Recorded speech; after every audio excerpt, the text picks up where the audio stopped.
I'm Mimi Lufkin, CEO Emerita at the National Alliance for Partnerships and Equity, and it's great to be with you here today for our second Make the Future Table Talk. Today we're going to be talking about increasing the participation of females in advanced manufacturing pathways, specifically focusing on the second of the 9 best practices, which is about making it personal. We're going to have the opportunity to talk a little bit about today about work values and the messages we give to students about the careers that they choose, and have you think a little bit about how you do that yourself, and hopefully provide you with some resources that'll be useful. Just to give you a background about the work that we're doing, the NAEP Education Foundation has been tasked with engaging educators and recruiters in a network where they can learn and share best practices to increase participation in advanced manufacturing pathways. The tools and strategies that can be used with students and parents at the K-12 and community college level to increase the participation and retention of females, of students of color in STEM and career and technical education, or CTE, leading to careers in advanced manufacturing. Advanced manufacturing faces a serious skills gap that could be solved by the inclusion of women and people of color, but a demographic shift in the manufacturing workforce will require a significant outreach effort with students and parents. This project will increase the capacity of educators at feeder high schools and communities, feeder high schools and community colleges and targeted North American communities with advanced manufacturing technician or AMT programs to implement research-based effective outreach strategies. The collateral, tools, and strategies developed as a result of this project will also be made available nationally and leveraged through the Foundation's current professional development activities being implemented across the nation. We're excited that your organization has partnered with us on this important project, and we look forward to the work ahead.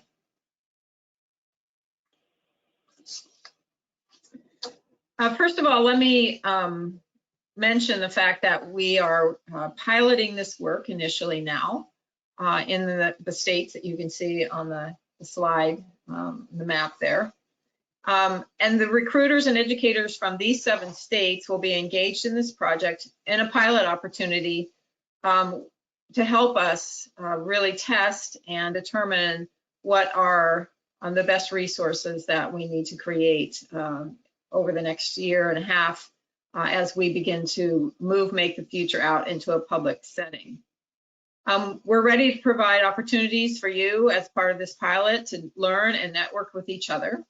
Our partners were selected strategically so that participating high schools are most often also feeder schools for the AMT programs that are involved in this particular project with the Toyota USA Foundation as our funder.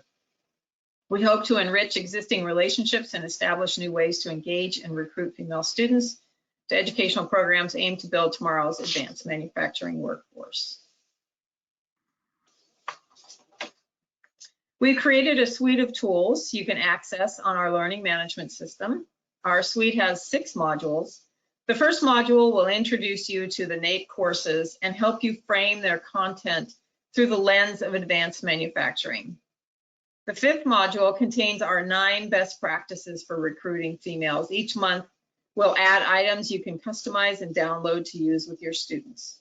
Module 6 is a discussion space where our participants can share information, resources, and materials.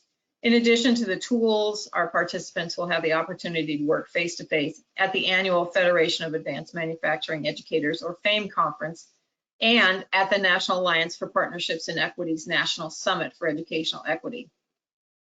You will also have access to our YouTube channel where we will curate videos that you can use with your students and their families. So we hope that as part of this pilot, you'll take advantage of the opportunity to access the learning management system and begin to use these resources and to give us feedback as we develop new resources, which then will eventually be put out on our website at napequity.org.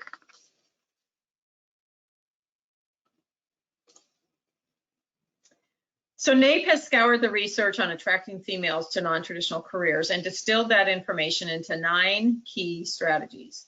You can access information about each of these strategies, samples, and suggestions of what to do and what not to do and resources that you can use with students and their families. The 9 best practices are categorized into 3 components. First is sort of the introductory pieces around inspiring students. The second is how do you engage students in a way to really get them to explore advanced manufacturing as a career option. And the third is to expand their horizons in terms of seeing themselves as potentially involved in advanced manufacturing through engagement with parents, community, and employers. Today's table talk is specifically focused on strategy number 2, use invitations, make it personal, part of our Inspire section. And so that's where we're going to focus today's discussion. I want to remind you that today, as we kick off this table talk, that part of making these table talks a lot of fun is to have you engaged in some of the discussion. So you'll notice that there is a chat option in your panel, your control panel for today's webinar.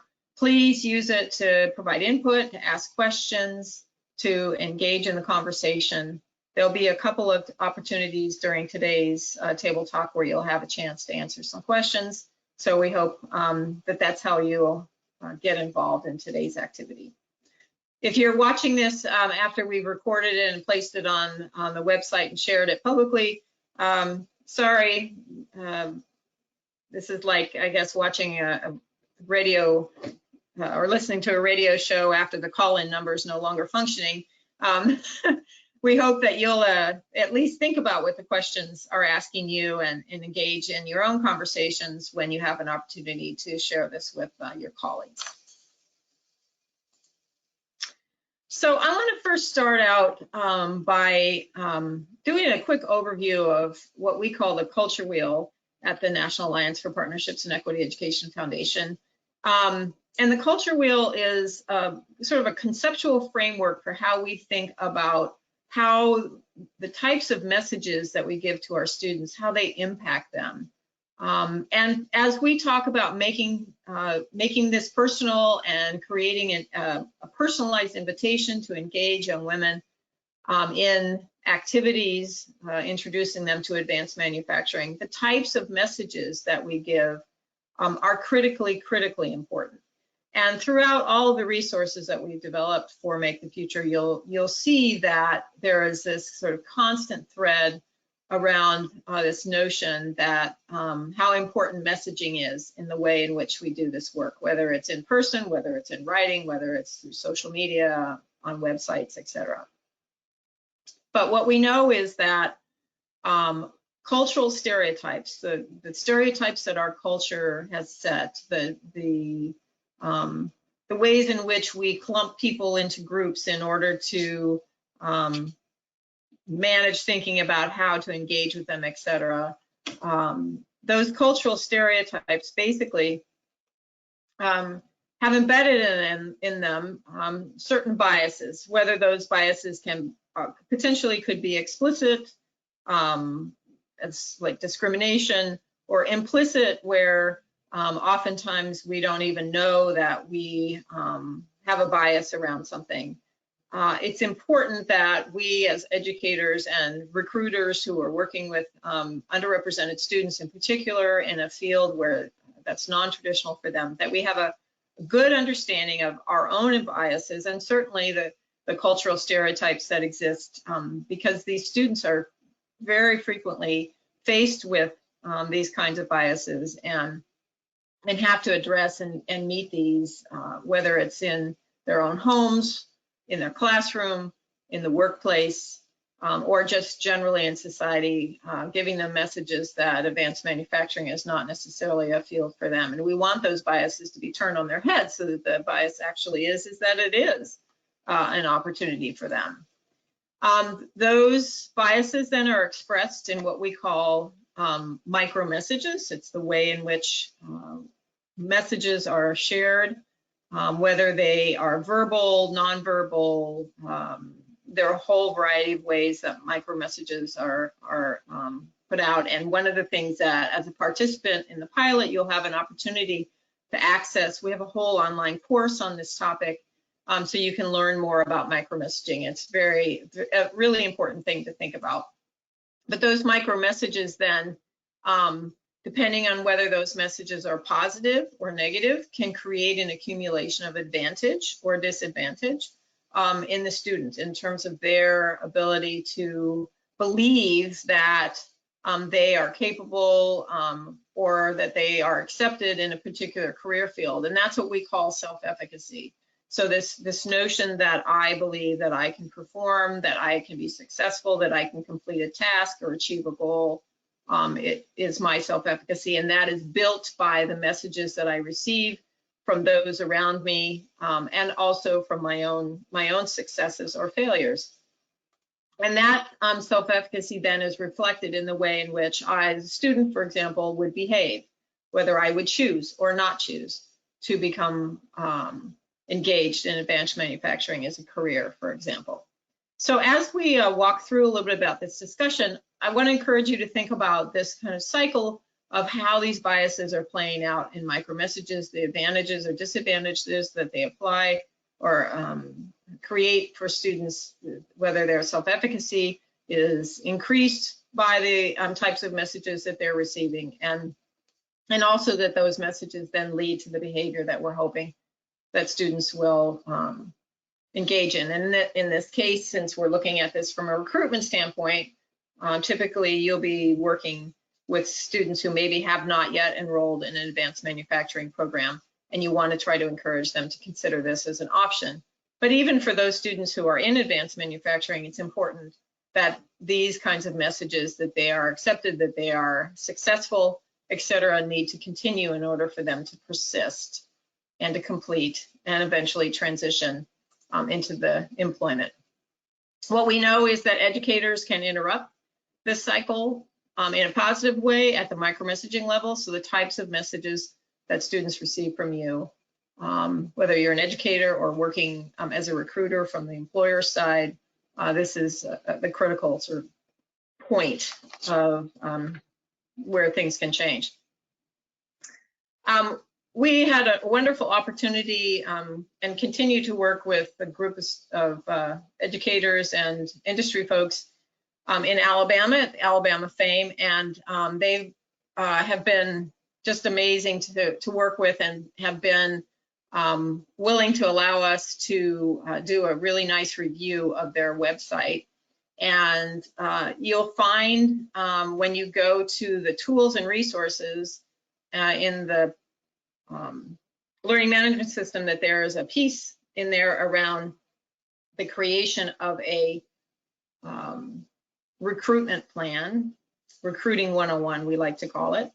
And if you're watching this later after we've recorded it, this will be out on the public website probably by then. You can download this resource there. And this is one of the examples from that publication. But the question I have for you all, and if you would just answer this in the chat, is this the right message for every student? Earn a competitive wage while attending college. This is on the homepage of Alabama FAME. So if I'm a young woman interested in possibly looking at advanced manufacturing, or I'm not even that far along, I'm just sort of bouncing around looking at what's out there, is this going to speak to me? Enter the workforce as an in-demand skilled technician is the message, and this is the image that I see in front of me. So in the chat box, why don't you jot down a few ideas about what you see here? And I can see a few responses are popping up, and people are saying that it would have been nice to see that there might be a girl in the image. Absolutely right. Certainly the images are also create what we call micro messages for students. So if I look at this image and I don't see someone that looks like me, I'm not getting the message telling me that I'm the, that this program is necessarily for me. Also, the assumption here is that earning a competitive wage is the most important, let's call it work value for me, that would really speak to me as a young girl. There's some question, we'll talk more about that, whether that's true or not. And also that I might be a student who is going to be working while I'm attending college, or even going to college to begin with, right? So what are all those messages that are in there? Is college even an attainable option for me? Excuse me. So there are lots of messages, even in just the headings and the headers of this particular website, that we might want to consider. How might we make some modifications to improve this? I want to focus a little bit on the work value piece, and I'm going to ask you if you all wouldn't mind to again sort of respond in the chat box and tell me what you think all the reasons are why people might choose a career path, any career path. It doesn't have to be advanced manufacturing. So list as many items as possible. What are the things that come to mind as you're thinking about this? Oh my goodness, we got lots of things popping in the window here. So let's see. The first, I'm going to rattle off a few of these, even though I know you can see them. This would be important for those people who maybe are watching this as a recording, since they can't read the chat. But I've got responses like money would be one of the reasons. Mother or father was in that career. The employment is located close in my hometown. It sounds interesting, so it's triggering some interest for me. I like the environment of the office of employment, like for example, being located in an office or outside in the woods, something like that. It's prestigious. In other words, the career field is highly regarded by others, etc. Makes me feel important. Or the career field can help others. It's another one someone put down. Flexible hours, flexible workplaces, and that I can make a difference by working in this field. So helping others, etc. Is another one. So those are all really good good choices by all of you, and none of them are wrong. They're actually all true. We are all motivated by many things, but there's been a lot of research around work values and work motivation, and I'd like to share a little bit with you about each of these. I want to just mention, because I don't think I mentioned it earlier, when you go to the learning management system, or if you're watching this as a recording later on and you go to our website, there's a document there and a section called the 9 best practices. And that particular document has in it a much sort of longer description about this particular strategy that we're talking about today around making it personal. And the information I'm going to share with you about work values is included in that piece, and there's some good references and resources there. So I'd encourage you to go check that out, just as another reminder about where to get some good information. And again, that's either in the learning management system if you're involved in the pilot, but if you watch this recording later, it'll be out on our website. You can go to napequity.org and find under Make the Future, the project, and all the resources will be available there.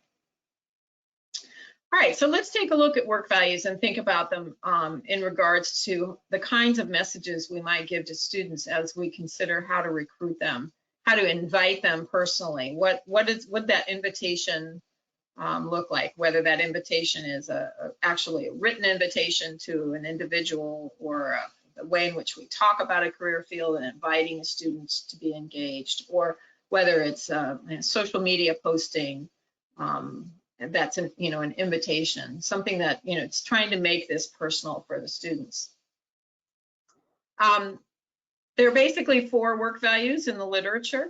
These 4 key work values are really what the research has proven to be sort of the most common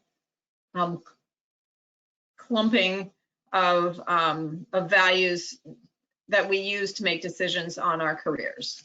The first one is what we call intrinsic values. This has to do with the value of wanting to be in a career where I have autonomy and it is internally interests me. Typically, younger generations are increasingly opting toward careers based on intrinsic values.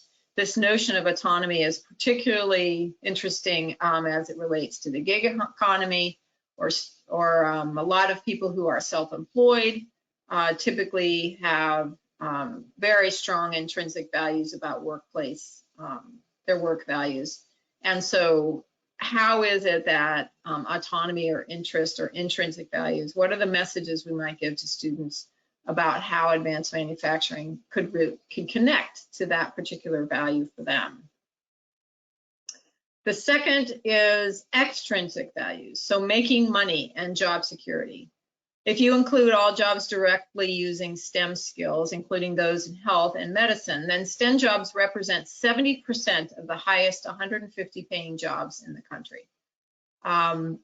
Absolutely, employment in STEM, employment in advanced manufacturing is a high paying occupation.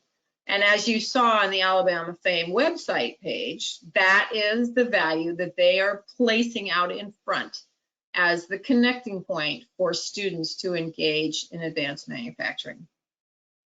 Now, interestingly enough, what the research literature tells us about extrinsic values is if you look at the research around the difference between male and female's work values, extrinsic values is the highest ranking value typically in the research for males.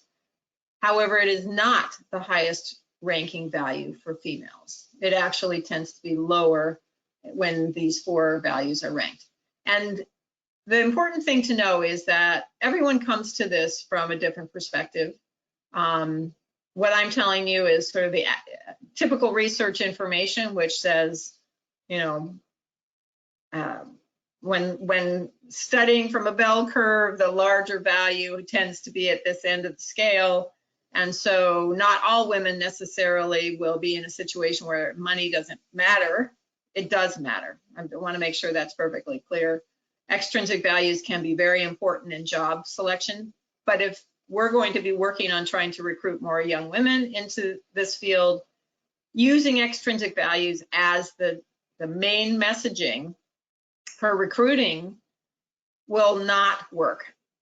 We need to focus on the other values that are more connecting for those young women, not necessarily excluding extrinsic values, but not necessarily placing them in the very forefront of the messaging that we start with young women.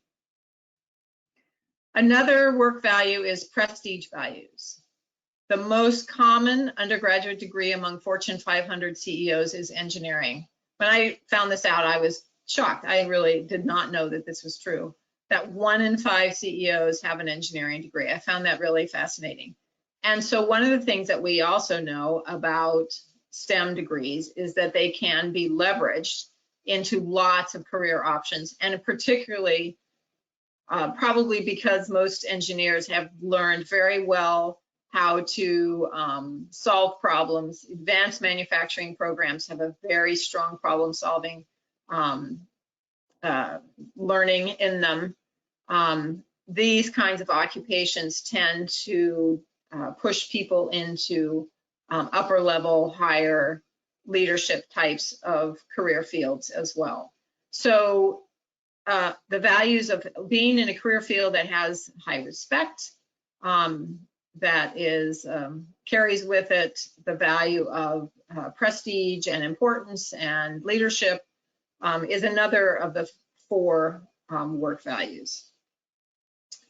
The fourth work value in our cube here, excuse me, is social values.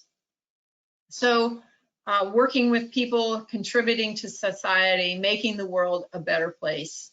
And one of the things that we know is very strong in the research literature is that social values rank very high, particularly for young women, and that frequently using messaging around social values as the leading message for young women into these types of careers can be more successful than, for example, using the extrinsic value messaging. So again, I want to repeat that I said all 4 values are important. They need to be included in messaging around career areas. It's just the way in which the messages are positioned, or maybe how they're introduced initially to the group that you're trying to reach. So focusing on social values, intrinsic values, prestige values, and then extrinsic values, in terms of developing a strategy around the types of messaging you might use with women and women of color. This is something to consider. And so when we think about STEM values, what we know is that collaboration, working in groups, making the world a better place are all certainly the values that are engaged in advanced manufacturing careers. So easily placing social values out there is a really strong messaging tool. So what we know is that if there's a strong correlation between how well your job or career aligns with your work values, it absolutely increases job satisfaction. The research literature in this field is very strong. And so again, thinking about, it's important that as we engage with young women in terms of engaging them in advanced manufacturing, that they can connect those values to advanced manufacturing as a career. And all of these values are definitely embedded in many advanced manufacturing career options. So just for fun, we'll do this. Again, you can use your chat box to respond to these questions. We have a classroom of students here that are taking a look at us, and they are thinking about various career options and learning about careers. And so what I'd like to ask you to do is, as we hear the things that they're thinking, what value do you think, or values do you think might attach to that particular student? So again, remember the 4 values are intrinsic, extrinsic, associated with money, social, so making the world a better place, and prestige, having a career field that provides you with high respect, value in the community. So if we look first here at Chris is thinking, it's important that I love my work and that the work I do will make a difference in the world. So which of the work values do you think are associated with these? And so in the chat box, throw up your answer there. Looks like we've got some folks saying intrinsic, a few folks saying social. Actually, you're absolutely right. Both of these are the 2 work values that this particular statement would attach to. So as a recruiter or counselor or an educator, classroom teacher, listening to what your students say to you often can be really important in helping you identify what's the work values that are important to them, and how can you talk about advanced manufacturing as a career so that it connects to their work values. Let's take a look at another student here, at Ayana. I want a job that allows me to have a better social status, and I want a good paying job so that I can buy the things I want. So what kind of work values might Ayana be connecting to, and how might you talk about advanced manufacturing in relationship to the values that are important to her? And so if you'll pop in the chat box again, which of the 4 work values do you think is associated to this particular statement? And looks like prestige has been suggested. Absolutely. Looks like someone else is also saying that they think this might be an extrinsic value. See, and again, it's important to realize that we connect with more than one value. You won't be hearing students only talking about one particular work value. There'll be multiple work values which are important to them. So thinking about how do you connect, again, your messaging around advanced manufacturing to those work values that they value. So extrinsic and prestige, you all are doing great. You totally get this. Let's try one more and see how we do, and then we'll move on to some other things. How about this one? I'd like to work independently at times to solve a piece of a bigger puzzle. That way people will be able to recognize and value my hard work. Of the 4 work values, which do you think this particular statement might be associated with. So let's see, we're getting some options put in here. Yeah, looks like we've got prestige is a new one, and that is absolutely right. So recognizing and valuing my hard work is a prestige statement. And a couple of people are also connecting back to the intrinsic option again. That's very true. So solving a piece of a bigger puzzle is also thinking about how it is that your autonomy creates the independence. So the statement about I like to work independently at times is very much of an intrinsic statement. All right, excellent. So intrinsic and prestige are the two work values that associate with that particular statement. So I hope that as you're, moving on, that and next time you have an opportunity to engage with students, you'll start thinking about what are the work values that they're expressing to you when you start asking them questions about, where they're headed in relationship to their career options. One of the things that this particular strategy addresses in the 9 best practices document that you'll be able to download in the learning management system or on the website is this notion around interest. Very frequently in the work that we do when we're working with educators and looking at recruitment strategies around non-traditional career access, I often hear them say, these kids, they're just not interested in these fields.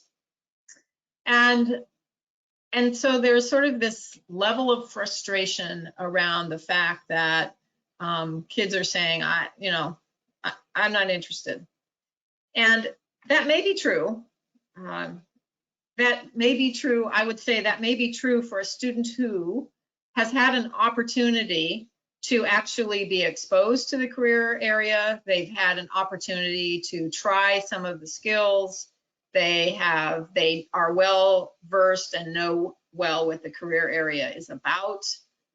They've had some experiences. They've had an opportunity to meet someone who's in the field. If all of those experiences have happened and they're telling and expressing a lack of interest, that totally makes sense.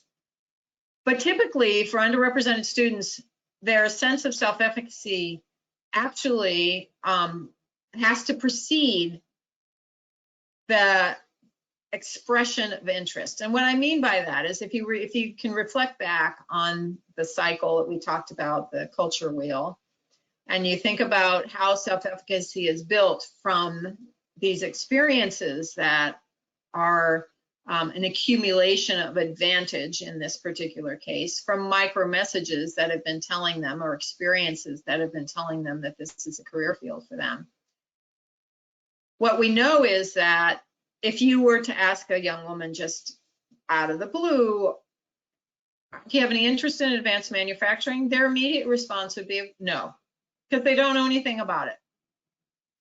And they also don't have any sense of their ability to be able to be successful in that career field. And so typically, this notion of creating all of these opportunities for students to engage in a career area before asking them to actually complete even an interest inventory is not going to connect for them, right? If I don't know anything about a particular field and as an educator or guidance counselor, career counselor, I'm using interest inventories as a strategy for helping students to begin to winnow careers for them. That strategy, if it's done too early, can actually winnow out non-traditional careers or careers that these students aren't exposed to because they're not going to indicate interest because they don't have enough experience and they've not built enough self-efficacy in order to be able to engage in these careers in a way that they can actually then take the risk of saying, I might be interested in that. So thinking about what are the ways that you can create low risk experiences.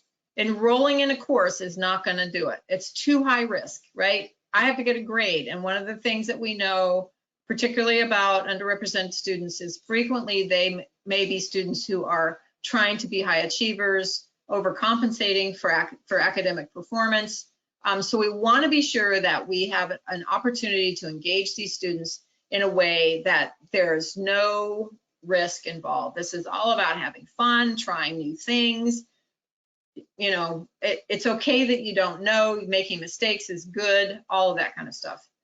The other thing is we know that in order to build self-efficacy, creating connection with others, whether it's through social engagement or having someone who they admire or someone who is a leader for them, personally invite them to participate, rather than them having to actually make the effort to sign up or to volunteer. Those kinds of things will not happen in this particular case with students who have been receiving messages that this maybe isn't the place for them. It's going to require you as a recruiter, an educator, classroom teacher, guidance counselor, etc., to say to a young woman, hey, Jane, you know what? I really think that you can do this. And there's this thing going on Saturday. I want you to come. Or we're doing this brown bag lunch. I want you to come. Or we're having this career fair and there's a section around advanced manufacturing. And you know, we've got some women from the AMT program at the college who are going to be here and they would love to meet you. And I think this would be a great thing for you. So this notion of personally inviting students to participate is important. Making them feel special is also important. And one of the strategies that we've seem to be very successful is frequently when there are some of our colleagues who are doing this work in the field, members of NAEP, for example, and they hold these events, they will send a personal invitation to young women, to students to engage. That might be a personal invitation from the principal or from the superintendent or something that says you've been selected.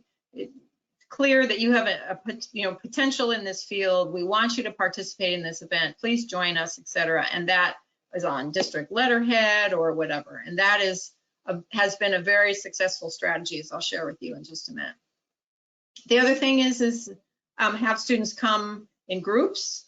There's always safety in numbers. Just one of the things we know, especially about adolescents, is that they're more likely to engage in some of these types of activities if they're there with their friends.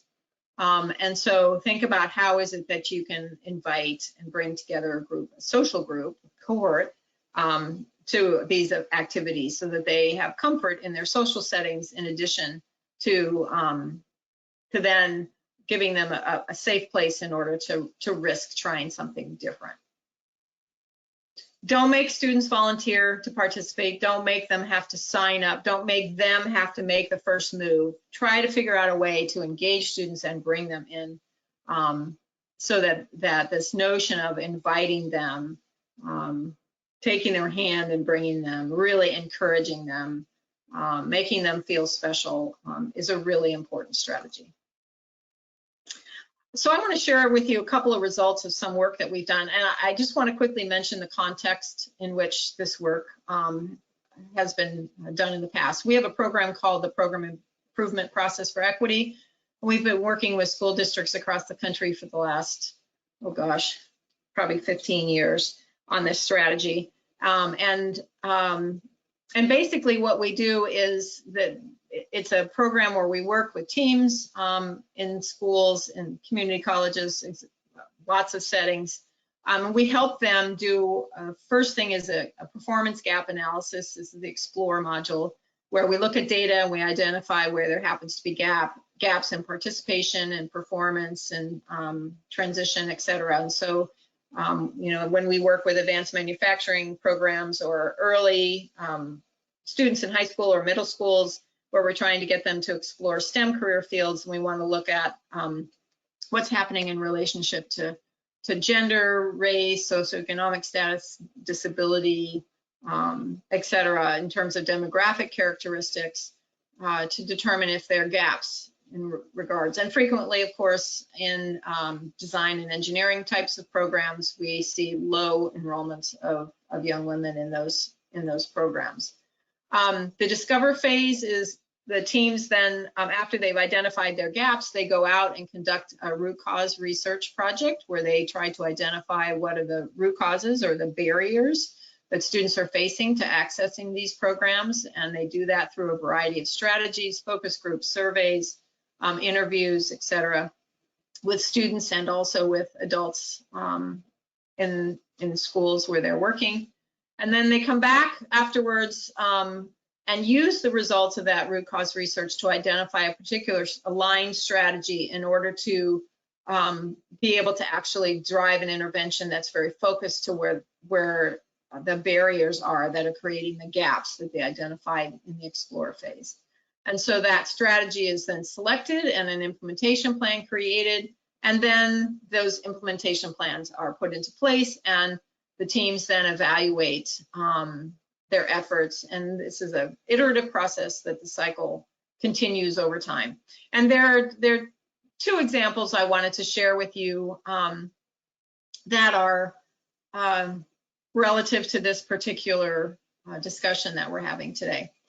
One is a program that was funded by Motorola Solutions Foundation, and that was done with Folsom Cordova Unified School District. And the team went through the training for the Program Improvement Process for Equity, PIPE we call it. And they conducted a survey and had a variety of questions. But one of the questions specifically asked the students who they thought can be an engineer. And when they disaggregated the survey results from the data, the females that answered the survey indicated that a relatively interesting thing was that they found that about 3% of the students said that women could be an engineer, and 57% said that possibly both could be an engineer. But the fact that there was such a small group that indicated women as a group that was a targeted potential group, they felt that there was a need in this case to try to expand these students' notion about who was an engineer. And the way in which they did that was they put together an event where they had young women from, happened to be from Sacramento State, from their engineering program. They did a career fair, and these women came in and did all of these demonstrations and et cetera. And they sent personal invitations to every girl in the district who had the prerequisites to enroll in Project Lead the Way. And Project Lead the Way, for those of you who maybe aren't familiar with it, is a pre-engineering program, K through 12 pre-engineering program that's all across the country. And what happened as a result of this particular event, it utilizes many strategies, but the first step for them was to make sure that they had a good participation rate of young women at this event. And the strategy they used was a personal invitation from the principal of each of the high schools in the district to young women at the high school who had the prerequisites in order to enroll in IED, which is Introduction to Engineering Design. And they had a significant increase in female enrollment in literally one semester in the school district as a result of this single event. And so one of the things we know is that this is a strategy that works. Again, another project that we did with Brandywine School District, again using PIPE as a training program, is they did a series of focus groups with young women who were not already enrolled in their design and engineering program to find out more about what was sort of the knowledge base of students knowing about what the design and engineering program was about. And they realized through that process that these young women had no idea about what this program was about at all. And so they implemented an invitation-only event for middle school girls that was held at the middle schools. And that particular the activities that happened there were run by the high school girls in the design and engineering program at the time. So again, this was not necessarily an adult operated event. This one was where, there's another strategy in our mix of 9 best practices around mentors and role models. And so this is sort of a blending of those two strategies. So the use of close to age role models is, again, a really good strategy. But this, again, had to start with how do we get those girls to come and participate? It happened by a personal invitation for these young women to engage in the activity. And 46% of the girls who participated in this event actually enrolled in design and engineering following the event for the next school year in the fall when they came in as freshmen at the high school, which is an amazing thing. So of course they've had to add extra sections of D&E at the high school, and but they're all very, very happy about the outcome of this. So at this point, I just want to open it up if anyone has any particular questions about this. And if you do, you can go ahead and place them in the chat. I'm taking a look here, and I'm going back also to take a look to see if there were any questions that happened to pop up while we were going along. And it looks like someone was asking about whether that or not they thought that this strategy might be effective in mixed gender groups. And I'll say that one of the things we do know is that all of these strategies are effective for every student. You know, the statement, a rising tide raises all boats is absolutely accurate. I think it's just what's important in this case is it's the way in which the messaging is conducted, the strategies that are used to implement these things, the safety of the environment in which these young women have an opportunity to engage. One of the things we know that frequently in mixed gender groups, especially in no risk, low risk extracurricular activities, and we also know this happens in classrooms on a daily basis, that the women will tend to stand back when there happen to be boys involved in some of these activities. So again, part of that has to do with how you manage what's going on and how the adults are engaging with students and making sure that every student has an opportunity to participate. I'm just going to move on because I think we're running out of time. I want to make sure I don't overdo it here today. And I will have an opportunity. I can email a few of you some answers to some of the additional questions that we popped in the chat. But let me just remind you, you've received an invitation to access the learning management system. Please remember you need to complete the entry survey before you enter. One of the things that we're doing in this project is trying to create a baseline of knowledge and information about the strategies that you're currently implementing. And so those part of our evaluation process. So once you do that, then you'll receive a username and password to access the learning management system. If you're watching this webinar in its recorded version later after the pilot's completed, then all the resources that are being created, piloted, and tested in this particular project will be placed out on our Make the Future website at napequity.org. So go check it out there. We hope that you first of all, in addition to recognition from your organization, this project will make you better at your job and increase your professional network. We will increase your knowledge about STEM equity and how to attract more females to the educational programs that lead to advanced manufacturing careers. Our courses and resources position you to become more efficient and effective with your recruiting practices. Through an expanded network of professionals engaged in similar work, you'll be part of the broader conversation on STEM equity and have access to samples and best practices. Most importantly, your engagement in this project will lead to increased participation of females, which is good for them, good for your organization, and good for the future of advanced manufacturing in America. Take a moment to check out the website at napequity.org. And also if you're watching this in its recorded version after the pilot's been completed, if you go there and either search for Make the Future or under special projects, click on the Make the Future tab, you can access all the resources that have been created in the pilot. And we hope that you'll do that. So we're excited to get you connected to other project participants in the suite of tools.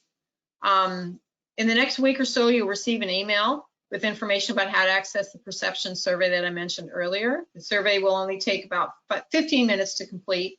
And as soon as you complete it, you'll receive your login credentials and have access to the information and tools for use with your fall recruiting efforts.